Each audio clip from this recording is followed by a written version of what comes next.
ഈ ഒരു ഗിഫ്റ്റാണ് എല്ലാത്തിനും കാരണം. ഈ ഒരു ഗിഫ്റ്റ് ഞാൻ മേടിച്ചോടെയാണ് എന്റെ ബിസിനസ് പൊട്ടി പാളീസായത്. എന്താണ് സംഭവിച്ചതെന്ന് അറിയാൻ വീഡിയോ മുഴുവനായി കണ്ടു നോക്കണേ. കഴിഞ്ഞ വീഡിയോയിൽ ഞാൻ മൂന്നാറിൽ ടെന്റ് സ്റ്റേ സ്റ്റാർട്ട് ചെയ്തെന്നും ഞാൻ വിചാരിച്ചതിനപ്പുറം സക്സസ് ആയെന്നും ആ സക്സസ് ആയ ബിസിനസ് തകർക്കാനായി ഒരാൾ ജീപ്പും പിടിച്ച് വന്നെന്നും പറഞ്ഞു.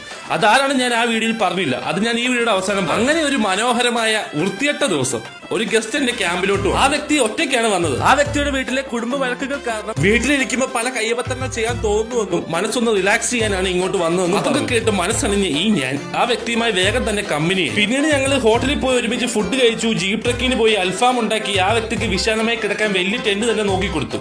അങ്ങനെ വേറൊരു വൃത്തിയായിട്ട് ദിവസം നാട്ടിലെത്തി ആ വ്യക്തി എന്നെ വീണ്ടും വിളിക്കുകയും എന്റെ ബിസിനസ് ഐഡിയയും ക്യാമ്പ് സൈറ്റ് ഒക്കെ ആ വ്യക്തിക്ക് ഇഷ്ടപ്പെട്ടെന്നും എന്റെ ക്യാമ്പിലേക്ക് അത്യാവശ്യമായ ആവശ്യമുള്ള ഒരു സാധനം ആ വ്യക്തിയുടെ കയ്യിലുണ്ടെന്നും ഇതുകൊണ്ട് ഞാൻ അങ്ങോട്ട് വരാമെന്നും പറഞ്ഞു. അങ്ങനെ വേറൊരു വൃത്തിയായിട്ട് ദിവസം എനിക്കുള്ള ഗിഫ്റ്റുമായി ജീപ്പും പിടിച്ച് ആ വ്യക്തി ക്യാമ്പിലോട്ട് വന്നു. അങ്ങനെ സന്തോഷത്തോടു കൂടി ഞാൻ ആ ഗിഫ്റ്റ് മേടിക്കുകയും ചെയ്തു. പക്ഷേ ആ ഗിഫ്റ്റിന് പകരം ആ വ്യക്തി എന്നോട് ആവശ്യപ്പെട്ടത് ഒരു ഞെട്ടിക്കുന്ന കാര്യമായിരുന്നു. പിന്നെയാണ് എനിക്ക് മനസ്സിലായത് ഈ ഗിഫ്റ്റാണ് എന്റെ ബിസിനസ് തകരാനുള്ള മെയിൻ കാരണമെന്ന്. അപ്പോൾ ആ വ്യക്തി എനിക്ക് എന്ന ഗിഫ്റ്റ് എന്താണെന്നും എന്നോട് ആവശ്യപ്പെട്ട ഞെട്ടിക്കുന്ന കാര്യം എന്താണെന്നും അറിയാൻ താല്പര്യമുണ്ടെങ്കിൽ ഗിഫ്റ്റ് എന്ന് കമന്റ് ചെയ്തിട്ട് ഈ വീഡിയോ എനിക്ക് തന്നെ ഷെയർ ചെയ്താൽ മതി. ഞാൻ പറഞ്ഞു. അപ്പോൾ എന്റെ മുമ്പോട്ടുള്ള ജേർണി കാണാൻ താല്പര്യമുള്ളവർ ഒന്ന് ഫോളോ ചെയ്ത് സപ്പോർട്ട് ചെയ്യണേ. പുതിയ പേജാണ്. അപ്പൊ നമുക്ക് നാളെ കാണാം.